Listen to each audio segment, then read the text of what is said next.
시청자 여러분 안녕하십니까. 이슈 집중 시간입니다. 지난달 서울 아파트 가격 상승폭이 7개월 만에 꺾였습니다. 거래량도 2달째 급감하면서 관망세에 들어간 모습인데요. 한국은행이 지난주 기준금리를 인하한 만큼 집값이 오를 거란 전망도 있고 대출 규제 등으로 효과가 제한적일 거란 시각도 있습니다. 전문가의 시각으로 풀어드리겠습니다. 강정규 부동산학과 교수님 나와주셨습니다. 안녕하십니까? 네, 안녕하십니까? 네. 지난 9월 주택 거래량이 감소하면서 전국 집값 상승폭이 축소된 것으로 나타났습니다. 네. 대출 규제가 강화된 영향 때문이라고 봐야겠죠? 예, 뭐 잘 아시는 것처럼 부동산 가격에 영향을 줄 수 있는 요인은 상당히 많은데요. 네. 지금 현재의 주택 가격이 서울 수도권 중심으로 해서 다소 올라갔다가 좀 조정을 받는 그런 관망세로 이어진 이유 중에 하나는 지금 말씀하셨던 대출 규제에 대한 영향이 클 수 있다 이렇게 네. 보여지고 있고요. 네. 지난 8월 달부터 DSR이라고 하는 그 추가적인 대출 규제까지 가해졌고요. 또 정부에서 그 가계대출 부실 우려를 걱정을 해서 실수요자들의 주택담보대출뿐만이 아니라 소위 말하는 정책적 대출이라고 해서 네, 신혼부부, 네. 그다음에 다자녀 가구, 그리고 그 아이를 출산을 예정을 앞두고 있는 네. 이런 가구들에 대해서 좀 싼 가격 이자로 대출을 많이 해줬던 이런 대출까지도 축소하겠다라고 좀 발표를 하고 있습니다. 네. 그래서 현재는 그 주택 시장이 서울 수도권은 관망세, 지방은 아직까지 침체를 나타나고 있는데 정부의 이런 그 대출 규제에 대한 영향이 상당히 크게 작용하고 있다라고 볼 수 있을 것 같습니다. 네. 지금 최근에 이 이제 집을 살 때 대출하는 거에 대해서 규제하는 것뿐만 아니라 전세 자금 대출도 규제한다고 발표를 했죠. 그렇습니다. 네. 그게 시장에 끼치는 영향이 어떨까요? 일단은 전세자금 대출을 규제하게 된다라고 하는 것들은 전세 수요가 그러면 거기서 좀 돈을 더 빌려서 집을 사자라는 쪽으로 전환될 가능성도 있다라고 판단이 되고 있기 때문에 네. 전세 시장에는 오히려 가격 안정을 끼칠 수 있지만 그 또 다른 변수 중에 하나는 그 전세 수요자가 주택 매매 수요로 전환될 가능성도 있다. 그래서 어차피 전세 받으려고 해도 규제가 있으니까 차라리 그렇죠. 그냥 더 좀 빌려서 집을 사자 그렇죠. 이렇게 생각한다는 네. 거죠. 그래서 지금 우리 서울 수도권의 경우에는 내년 이후부터 3, 4년 기간 동안 그 입주 물량이 매우 줄어드는 과정 속에서 전세 가격에 대한 상승이 나타날 수 있고 거기에다가 전세 대출을 규제하게 되면은 그 전세 상당 수요가 매매 수요로 전환돼서 매매 시장을 자극할 우려가 있다라고 판단이 들고 있습니다. 네. 정부에서 이런 대출 규제가 자꾸만 강화돼서 나오는데 이게 뭐 좀 시장을 예측해서 나오는 정책이라고 보세요? 예, 일단은 지금 현재 정부가 이 가계대출을 옥죄기에 들어간 것은 뭐 다른 이유보다도 하나의 이유, 즉 가계대출이 너무 가파르게 크게 증가를 해서 이 가계대출이 부실로 이어졌을 경우에 국가 경제에 미치는 악영향을 사전에 좀 차단하자 네. 이렇게 얘기할 수 있고요. 네. 지금 정부에서나 기타 민간단체에서 내놓은 일부 자료를 보면 우리나라의 가계부채 증가율이 그 전 세계 국가 중에서 상당히 높은 편이고 네. 그 총액도 상당히 높은 편이다라고 봤을 때 네. 지금 이 가계 대출이 부실 우려로 그 전환되기에 그 안전장치라고 할 수 있는 LTV, 그러니까 내 집값에 어느 정도를 대출해 주느냐라는 네. LTV하고 소득과 연계해서 대출해 주는 DSR이라는 제도가 있기 때문에 안정장치는 만들어져 있다. 네. 그래서 현재보다 집값이 30~40% 떨어지지 않는다라고 하면은 지금 대출 가지고 뭐 국가 경제에 영향을 미칠 수 있는 그런 그 가능성은 적지만 네. 그래도 상당히 조심스럽다는 측면에서 그 정부가 이 가계대출에 대한 규제를 강화하는 것이 아닌가 생각이 들고 있습니다. 이 가계대출 중에 부동산 담보대출, 주택담보대출이 차지하는 비율이 얼마나 되죠? 예, 거의 뭐 대부분입니까? 70~80% 이상 되겠죠. 네. 지금 신용대출 같은 경우에는 뭐 그 개인의 신용 따라 다르긴 하지만 뭐 저 같은 경우에도 대학 교수 월급이 그리 많지는 않지만 그 월급 가지고 신용대출을 받았을 경우에는 이것밖에 안 되네라고. 금액이 얼마 안 되죠. 네, 그렇게 느끼기 때문에 네. 일반 대부분의 우리 시민들의 경우에는 이 신용대출에 대한 것들은 매우 제한적일 수밖에 없다. 그래서 전체 가계대출의 80% 내외 이상은 아마 그 주택담보대출이 차지하지 않겠나 생각을 하고 있습니다. 네. 근데 이제 중요한 말씀을 해주셨는 게 가계대출에서 주택담보대출이 차지하는 비율이 70~80% 되긴 하지만 이미 LTV나 DSR 같은 그런 장치들 때문에 네. 이제 소득이 있어야 갚을 수 있는 걸 전제로 해서 대출 규제를 벌써 이제 하고 있는 거잖아요. 네, 네. 그래서 이걸 뭐 주택담보대출이 늘어나는 것이 과연 시장에서 그렇게 큰 위험 신호인가? 뭐 그건 좀 면밀히 봐야 될 것 같다는 생각이 네. 듭니다. 지난 7월만 해도 서울 아파트 거래량이 4년 만에 최고치를 기록했었거든요. 네. 근데 서울 아파트 거래량과 거래액이 한 달 만에 30% 넘게 지금 급감을 한 상황이에요. 네. 시장이 부동산 가격이 엄청 큰데 이렇게 막 급등을 했다가 급락을 했다가 지금 급감을 하고 뭐 이런 상황인데 대출 규제의 변화가 없는 한 당분간 부동산 거래 이런 추세로 이어질까요? 예, 지금 현재의 뭐 급등, 급락에 대한 것들이 좀 그 상당히 빠르게 변화하고 있긴 한 상태인데요. 네. 그 전체적으로 그 앞서도 말씀드렸지만 서울과 수도권의 경우가 내년부터 2~3년간 그 공급 물량의 부족에 따른 입주 물량이 줄어들 수밖에 없습니다. 공급이 그렇게 줄어든 이유는 뭐라고 3~4년 정도 될까요? 전에 일단 택지 공급이 그러니까 집을 지을 수 있는 땅이 적었었고요. 네. 또 그 당시에 분양 시장이 썩 좋지 않았기 때문에 그 코로나도 큰 영향을 끼친 거 아닙니까? 예. 그러다 보니까는 지금 3~4년 동안 그 입주 물량이 좀 줄어들 수밖에 없는 상황이기 때문에 이 금리가 지금 안정세 또 인하세가 좀 나타난다라고 하면은 아마 실수요자들 위주로 다시 수요가 증가를 하면서 가격은 다소간의 조정을 거치면서 상승 분위기로 가지 않겠나라고 보고 있는데 네. 지금 그 지방과 달리 우리 서울 수도권의 경우에는 2030, 30, 40 세대들의 거의 0끌에 가까운 내 집 마련이 상당히 수요로 작용을 해서 가격을 네. 끌어올렸고요. 네. 또 하나는 지금 그 강남 4구 이외에 있는 실수요자들이 갈아타기를 상당히 빠르게 했다라고 봤는데 네. 지금 현재는 갈아타기를 할 경우에 주택담보에 대한 대출도 좀 줄었고 네. 그다음에 그 강남 4구 그다음에 마용성 중심으로 해서 가격이 너무 높게 올라갔다라는 그런 인식이 팽배해지면서 네. 좀 기다려볼까라는 그런 관망사라고 봐야지 네. 어떤 정부의 정책적인 변화 그다음에 그 경제의 영향에 의해서 이렇게 조정장세 또는 하락 분위기로 간다라고 저는 생각하지 않습니다. 아, 그렇습니까? 네, 올해 1월부터 지난달까지 서울 지역별 아파트 거래 신고가를 기록한 건수를 비교해봤습니다. 표를 보시면 강남 3구는 신고가 거래가 쏟아졌지만 네. 한강 북쪽의 노원, 도봉, 강북구는 다 합쳐서 151건밖에 안 되거든요. 그러니까 강남 서초, 송파 합쳐서 1,422건. 그 다음에 강북 지역은 151건이에요. 네. 이게 거의 뭐 몇 배입니까? 10배 이상 지금 차이가 그렇죠. 나거든요. 네, 네. 근데 그러면은 시장에서 강남, 서초, 송파가 차지하는 게 이렇게 지금 큰데 우리가 이거 부동산 대책을 내놓을 때 기준으로 하는 거에서 이 강남 3구는 좀 빼야 되는 거 아닌가요? 예, 지금 현재 앞으로도 마찬가지겠지만 서울시장 안에서의 양극화가 매우 심화되고 있는 상태입니다. 네. 이 심화된 모습을 알 수 있는 것들이 지금 모 은행에서 발표하는 지표 중에 하나가 주택가격 5분위 배율이라는 게 있습니다. 네. 이거는 서울 지역의 싼 주택의 20%의 평균 가격과 비싼 주택의 20%의 평균 가격을 비교해서 어느 정도 차이가 나느냐인데 네. 지금 서울이 지금 약 4.8에서 5.0 네. 즉 싼 주택이 1억이다라고 하면 비싼 주택이 5억까지 차이가 나는 겁니다. 네. 5배 차이가 나는 5배. 거죠. 예. 예, 물론 지금 다른 지방 도시와 비교해 보면은 그리 높은 수치는 아닙니다. 예를 들어서 부산 같은 경우에는 이 주택가격 5분위 배율이 약 6.6배 정도 차이가 나고 있습니다. 부산이 그렇게 차이가 많이 나나요? 네. 그런데 그거에 비하면은 우리 서울은 5배 정도 차이밖에 안 나기 때문에 그리 크지 않다라고 느껴질 수는 있긴 하지만 이게 점점점 추세적으로 봤을 때 주택가격 5분위 배율이 5배 차이가 6배, 7배 차이 날 가능성이 있다. 네. 결국은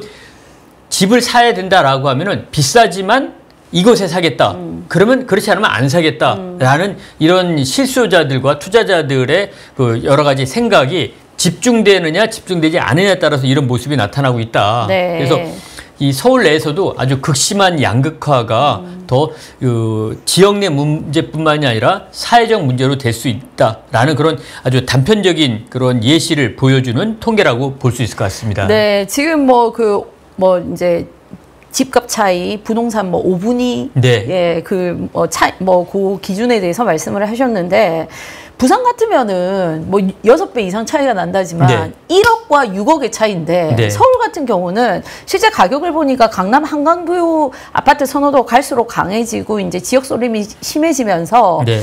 이 같은 평형대 아파트 가격 차가 최대 56억이라고 지금 나와 있거든요. 네. 그러니까 말씀하신 것처럼 5배 이상 차이가 나는 거죠. 근데 이 기준 가격 자체가 수도권은 10억이냐 60억이냐 이 차이인 것 같아요. 네.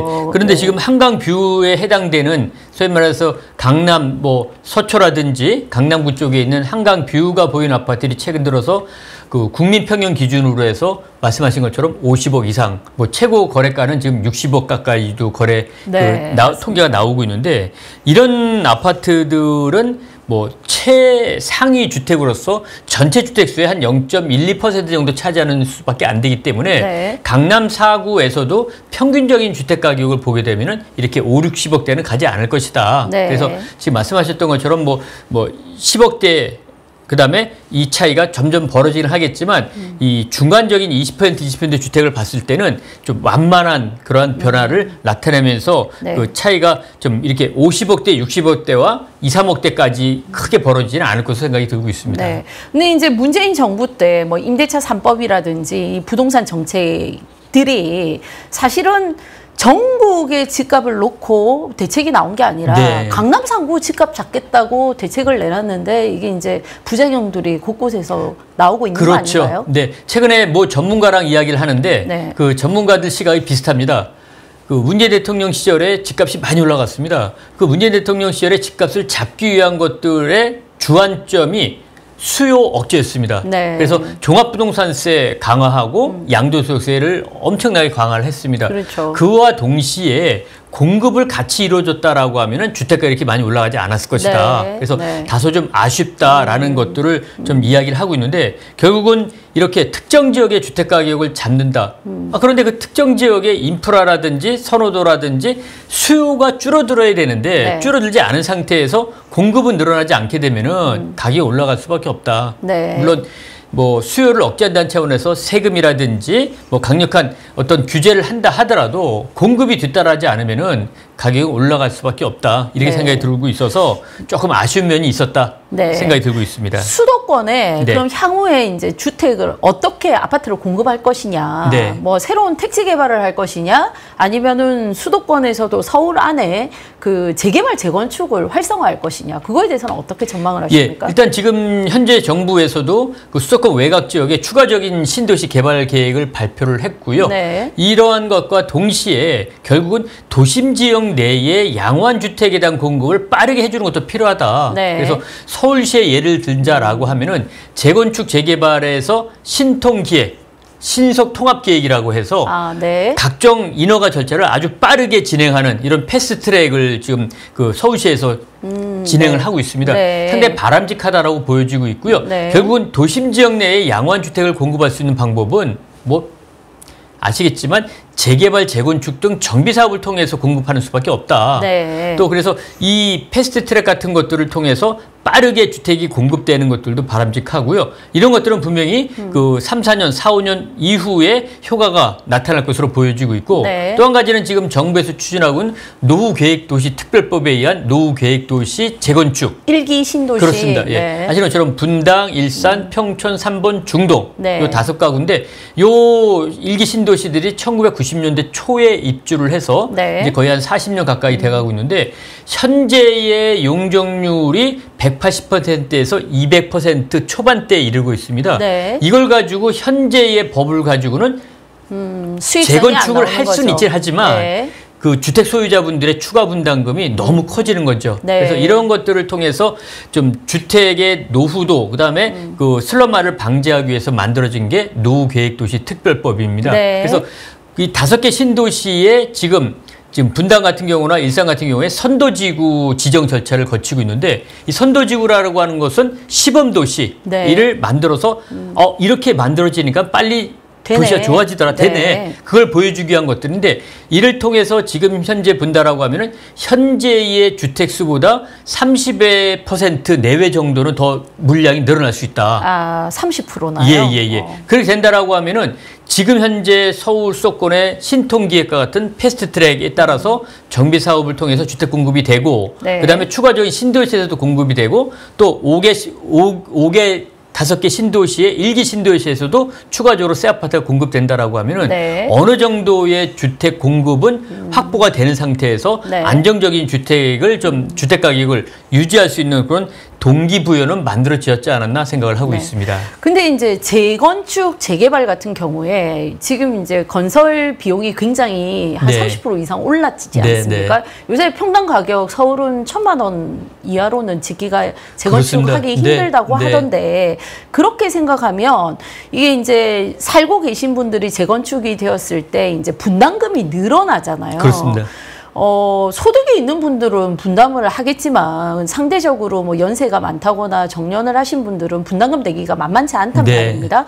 그래서 이 수도권, 그러니까 서울 안에 재건축, 재개발이 뭐 서울도 보면은 이제 젊은 사람들이 많이 사는 곳이 있는 반면에 이 강북 지역 같은 경우는 또 그 노인 인구가 네. 많거든요. 네. 인구가 줄어드는 지역도 있고 네. 이런 데서 재개발, 재건축이 용이할까요? 그래서 지금도 현재 이 시점에서도 지금 말씀하셨던 강북의 일부 구의 경우의 사례를 보면은요. 네. 이 공사비로 증가로 인해서 그 시공사와 조합 간의 갈등으로 인해서 공사가 중지된 데도 있고요. 네. 또 추가 분담금이 사업을 시작할 때는 2, 3억이었는데 이게 공사비 증가 등으로 인해서 4, 5억대까지 증가한 일부 구역의 경우에는 사업을 못하겠다라는 네. 지역까지 나타나고 네. 있습니다. 반면에 지금 강남같이 좀 주거선호가 높은 지역의 경우는 일부 공사비 등 추가 분담금으로 해서 갈등은 나타나고 있긴 하지만 네. 그 워낙 강남 지역 주변 지역의 가격이 높게 올라가다 보니까는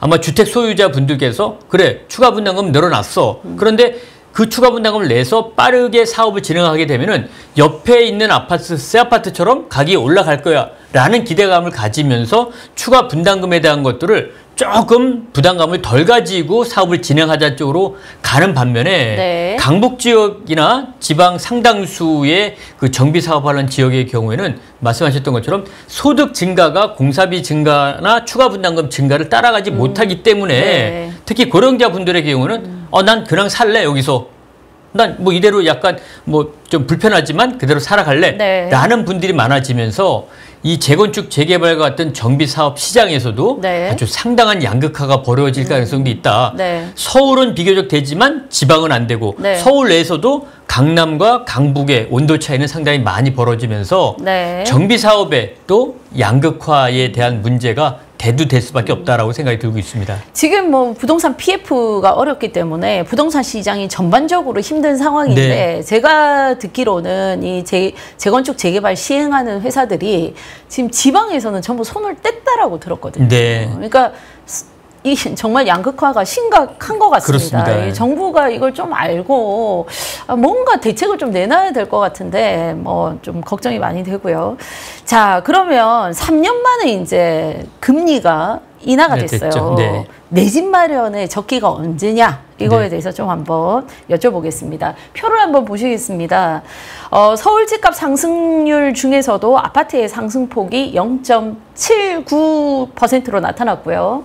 이제 8월 달에 1.27%에 비해서 줄었거든요. 이런 추이 계속 뭐 하락할까요? 아니면은 뭐 아까 이제 이 매수자의 심리가 네. 뭐 정부 정책보다는 심리가 좀 작용하는 것 같다 이렇게 말씀하셨는데 이 상승폭 어떻게 변할지. 예, 일단은 뭐 네. 경기를 진단하는 것들은 아주 다양한 그 변수가 있기 때문에 단언적으로 지금 같은 상승 추이가 이어진다 또는 하락할 것이다라고 예측하기는 어렵지만은요.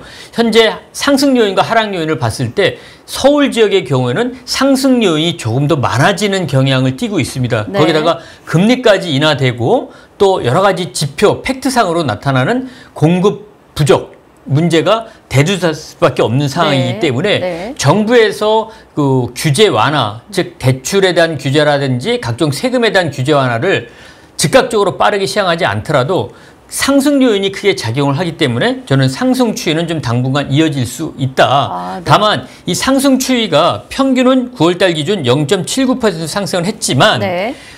앞서 계속해서 말씀드린 것처럼 서울 지역 내에서의 양극화가 나타나기 때문에 네. 이 0.79보다 더 많이 올라가는 지역이 있고 네. 오히려 하락하는 지역들도 발생할 수 있다. 네, 네. 그래서 지금 아까 뭐 거래량을 보니까 그렇습니다. 강남 네. 3구하고 강북의 3구를 비교하니 지금 10배가 차이가 난 거잖아요. 그래서 이렇게 똑같이 0.79%라고 하는 상태로 상승 추이가 이어진다라고 보기보다는 네. 조금 더 높게 올라가는 지역과 마이너스로 떨어지는 지역들도 일부 있을다라고 봤을 때 네. 지금 같은 상승세보다는 다소 완화되지만 상승 추이는 계속 이어질 가능성이 있다라고 하는 것이 제 개인적인 생각입니다. 네. 기준금리가 낮아졌고 이제 대출 규제도 정부 차원에서 하는 게 아니라 네. 정부가 이게 시중은행에 공을 약간 넘겼지 않습니까? 네. 알아서 규제하라. 네. 지금 이러는데 이 대출 규제도 단기적이라는 전망이 좀 있거든요. 네. 왜냐하면 뭐 금융권에서 돈 빌려줘야 수익이 생기는데 그렇죠. 사실 이제 은행에서도 주로 대출해 주는 것이 부동산 담보대출로 돈 버는 거 아니겠습니까? 그렇습니다. 이 대출 규제가 계속해서 갈까요?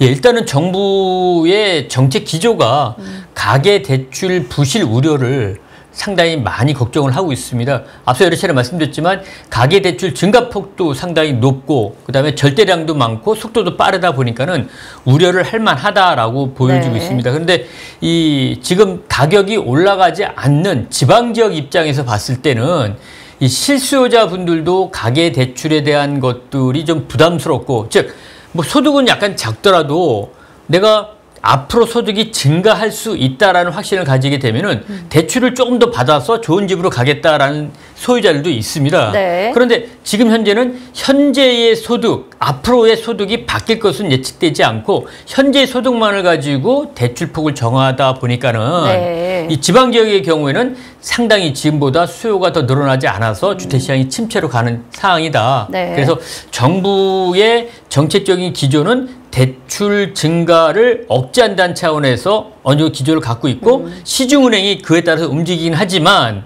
자율적인 시장이라고 봤을 때는 서울 수도권과 지방을 좀 달리 보는 네, 그런 네. 금융정책도 필요하지 않나 생각을 하고 있습니다. 네. 그 얘기는 조금 뒤에 다시 저희가 한번 나눠볼 텐데, 일단, 근데 이제 시장에서는 네. 그 내 집 마련, 뭐 내가 살 집 한 채는 지금 연내에 빠르면 빠를수록 빨리 구매하는 게 좋다. 이런 의견이 나오는 게 맞습니까? 지금 이 시장 상황에서? 예. 뭐 지금 뭐 많은 다른 매체들을 보면은 지금 많은 전문가들이라는 분들이 너무 극단적으로 부동산 시장, 주택 시장을 바라보는 경향이 있다 네. 생각을 하는데 저는 빠르면 빠를수록 좋다. 맞는 말이긴 하지만 틀린 말일 수 있다. 왜? 가격이 올라갈 가능성이 있고 올라가는 지역 그리고 각종 이슈가 있는 지역의 경우는 가격 상승폭이 커지기 때문에 빠르게 지금 내 집 마련을 하자라고 주장을 할 수 있는 반면에 앞서 말씀드렸지만 온도 차이가 상당히 많이 나고 네, 있습니다. 네. 그래서 가격이 생각보다 덜 올라가고 또 오히려는 하락할 수 있는 지역의 경우에는 지금 금리보다는 앞으로 향후 금리가 떨어지니까는 네. 단 얼마라도 금융 부담을 좀 줄여줄 수 있는 차원에서는 지금 적극적으로 하는 것보다는 조금 시차를 두고 네. 보는 것이 낫다. 네. 더 나아가서 이 주택에 대한 구입 목적을 거주 목적으로만 할 것이냐 네. 아니면 거주와 투자 목적으로 할 것이냐를 구분할 필요가 있다. 네. 그래서 거주와 투자 목적으로 한다라고 하면은 비싸지만 지금 빠르게 구입하는 것이 좋고 인기지역으로 가는 것이 좋은 반면에 주택 시장을 거주 목적으로만 본다라고 하면은 가격이 하락하거나 정체되어 있는 지역도 더 많이 나타날 수 있다. 네. 이런 지역의 경우는 지금 금리 인하가 된 이후에 조금 여유를 갖고 살펴보는 것이 맞다. 네. 그래서 아까까지 두 가지 트랙, 네. 두 가지 전략을 짜시는 것들이 좋지 않나 생각을 합니다. 교수님, 방금 투자라는 말씀을 하셨는데요. 지금 대한민국에서 이 부동산을 가지고 투자한다는 게 용납이 되는 세상입니까?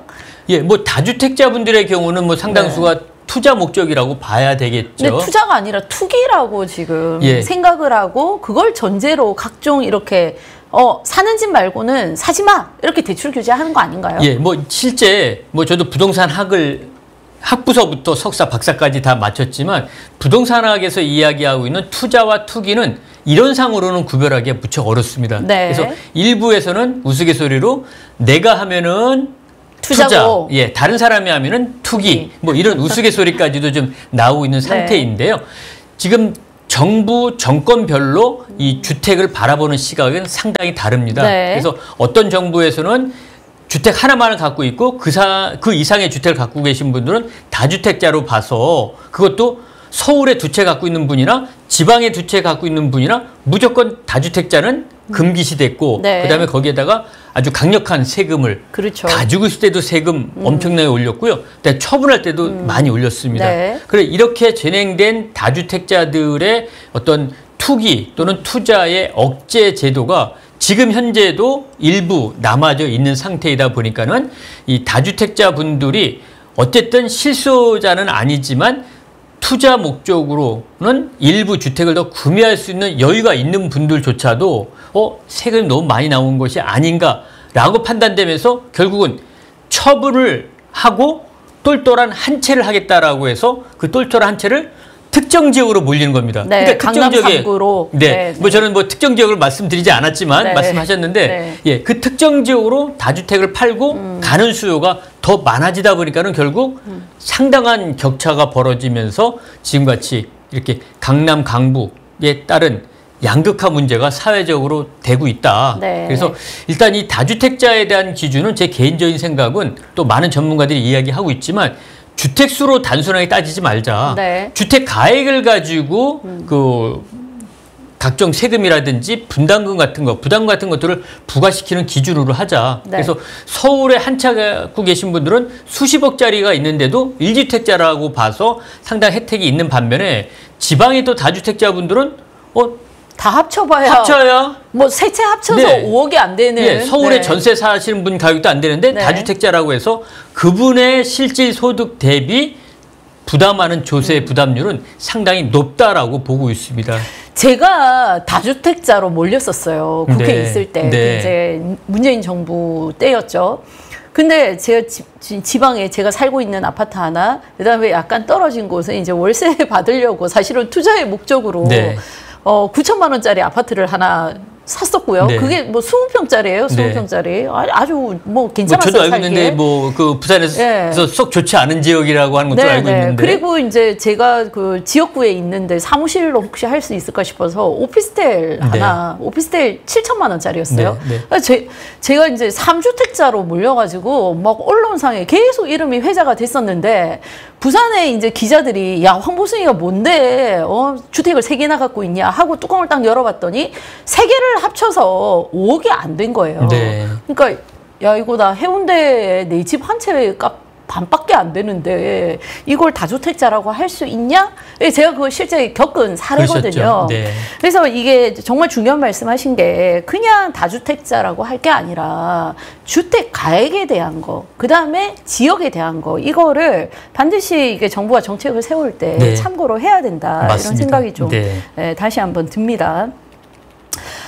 자, 부동산 양극화 문제가 나왔는데요. 이게 서울과 다른 지방 상황. 네. 부정적인 시각이 여전합니다. 집을 지어도 들어갈 사람이 없고 기존에 지어준 집도 언제 물량이 소진될지 알 수 없다.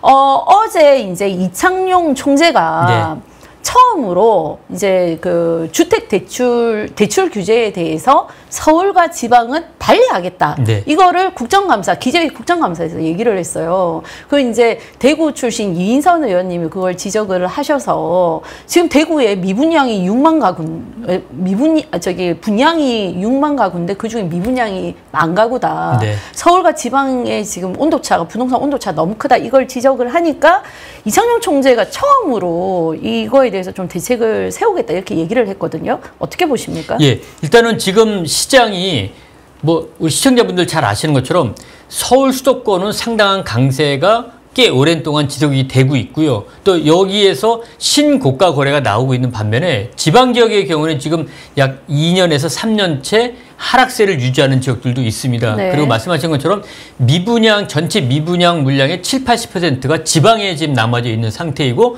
또 특정 대구 지역이라든지 이런 지역의 경우는 또 특히 더 많이 좀 남아져 있는 상태입니다. 이런 상태에서 정부의 부동산을 바라보는 시각과 대책이 가격이 올라가는 서울 지역에만 초점이 맞춰져 있다.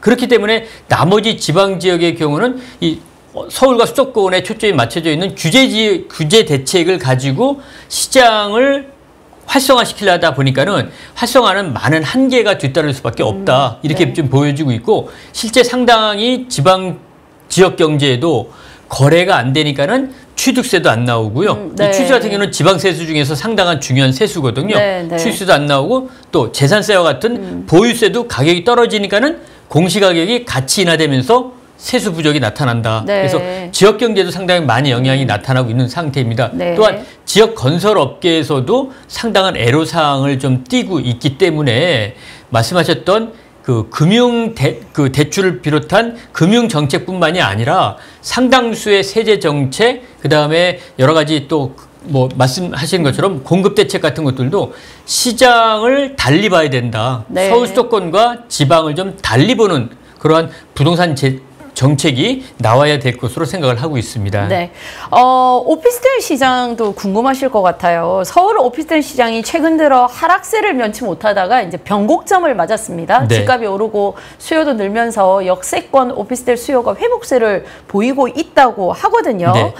근데 반면에 지방은 그렇지 않죠. 지방 오피스텔 가격은 2년 8개월 연속 하락세를 보이고 네. 있습니다.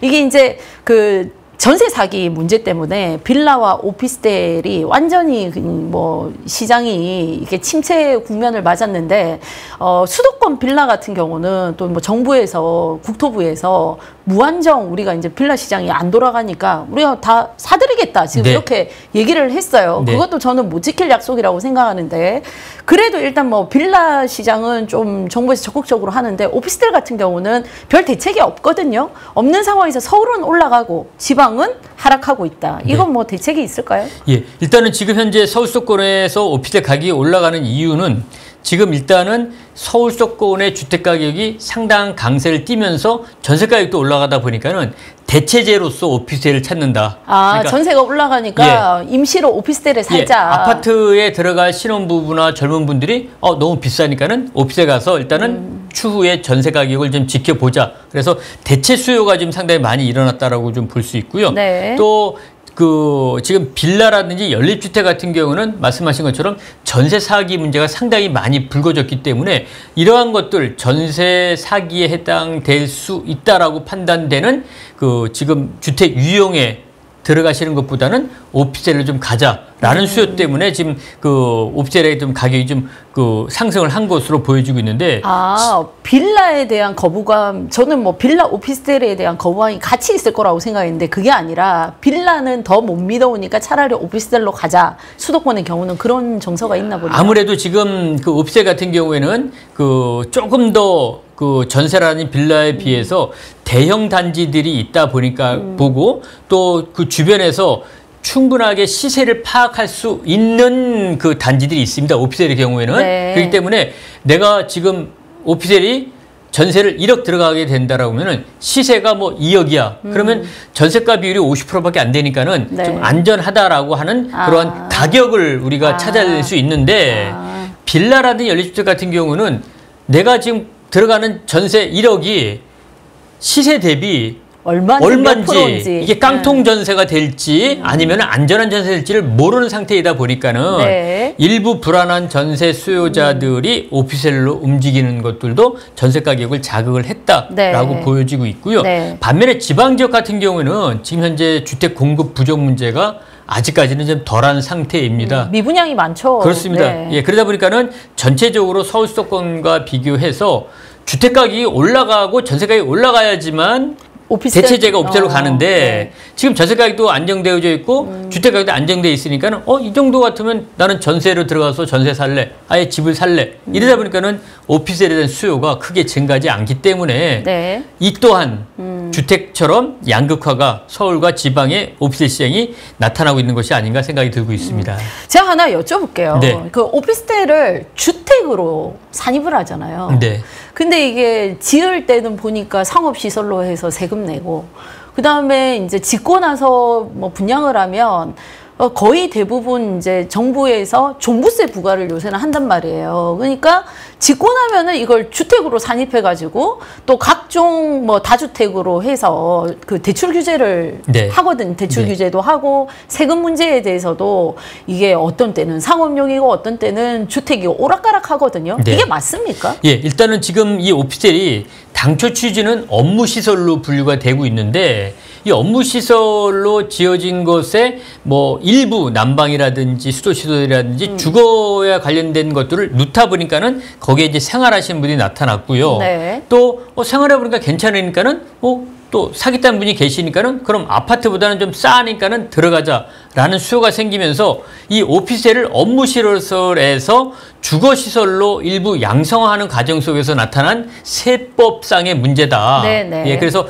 어떤 법에 의하면은 업무시설로 봐서 처리를 하고 있고 네. 또 어떤 법에 의해서는 또 주거시설로 보고 있고 또 주민등록을 이전하는지 않느냐에 따라서도 또 달라지는 경우가 있을 수 있다. 네. 이렇게 보여지고 있습니다. 그래서 네. 상당히 좀 다양하게 지금 오피스텔에 대한 세제 문제가 되어져 있는데 이것도 일정 시기가 되면은 경과기간, 유예기간을 두고 네. 업무시설로 할 거냐, 주택시설로 갈 것이냐 이런 네, 것들을 네. 정할 필요가 있다. 네. 이런 거의 하나의 예로서는 생활 숙박시설이라고 네. 아시지 않습니까? 레지던스라고 하죠. 그러면 우리 또 줄여서 생숙이라고도 네. 하는데 네. 이 생숙 문제도 유사한 이 오피스텔, 주거용 오피스텔로 가다가 정부가 결단을 해서 지금은 숙박시설로만 구분을 해서 거주는 못하게끔 하고 네. 일정 정도 유예기간을 둔 이후에는 그 주거시설을 숙박시설로 전환하지 않을 경우에는 지금 이행강제금을 부과하겠다라고 예고해 놓은 상태입니다. 네. 그래서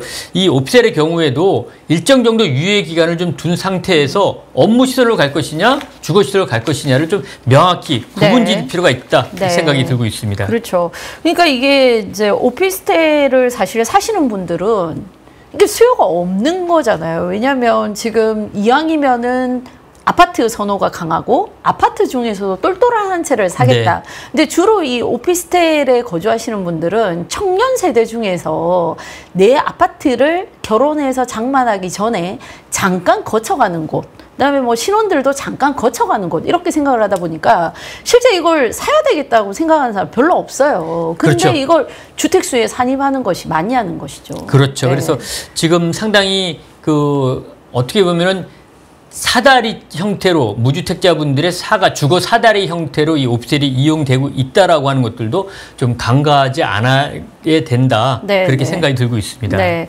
그 서울과 지방의 차이는 또 수도권 분양 시장에서는 중소형 면적이 각광을 받는 반면에 지방에서는 대형 면적에 대한 수요가 몰리고 있다고 하거든요. 네. 그래서 지방 중대형 청장 경쟁률 중소형 대비 2배가 이렇게 넘는다는데 이게 맞습니까? 예, 일단은 지금 분양 시장이 말씀하셨던 것처럼 서울과 수도권과 지방적으로 나눠져 있어서 서울의 경우도 보면은 상당히 특징적인 게 고분양가 논란이 있을 것으로 생각되는 단지에서는 뭐 수백 대의 경쟁률이 나왔습니다. 네. 지금 최근에 강남에서도 상당히 뭐 7천에서 8천만 원 가까이 평당 네. 되는 아파트들의 청약 경쟁률이 상당히 높게 나왔고 또 과천에서도 서울 강남의 수준에 육박하는 단지였는데 완판이 돼가지고 네. 수백 대의 경쟁률을 기록한 단지가 있었습니다. 네. 그런데 반면에 분양가가 좀 싸고 입지가 안 좋은 지역의 경우는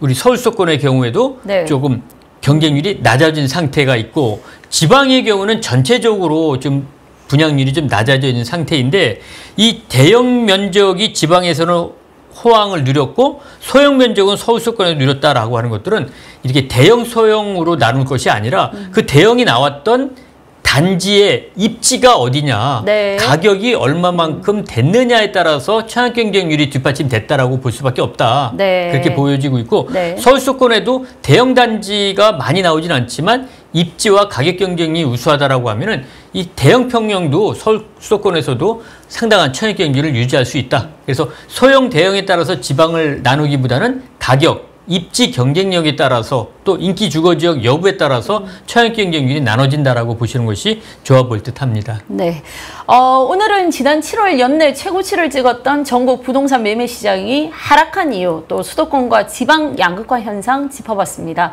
가장 중요한 내 집 마련의 적기는 언제인지 아마 오늘 얘기를 들으셨으면 판단이 좀 되실 것 같다는 생각이 듭니다. 네, 오늘 말씀 여기까지 듣겠습니다. 감사합니다. 감사합니다.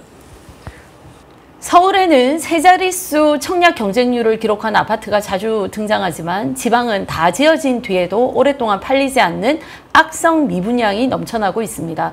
부동산 양극화 우려 속에 이창용 한국은행 총재가 수도권과 지방을 구분한 대출 제도를 꺼냈습니다. 일률적 대출 규제를 고집해선 안 된다는 접근입니다. 서울 집값만 집값이 아닙니다. 지방 부동산 시장을 활성화시킬 수 있는 대책 기대해 봅니다. 이슈 집중 준비한 내용 여기까지입니다. 감사합니다.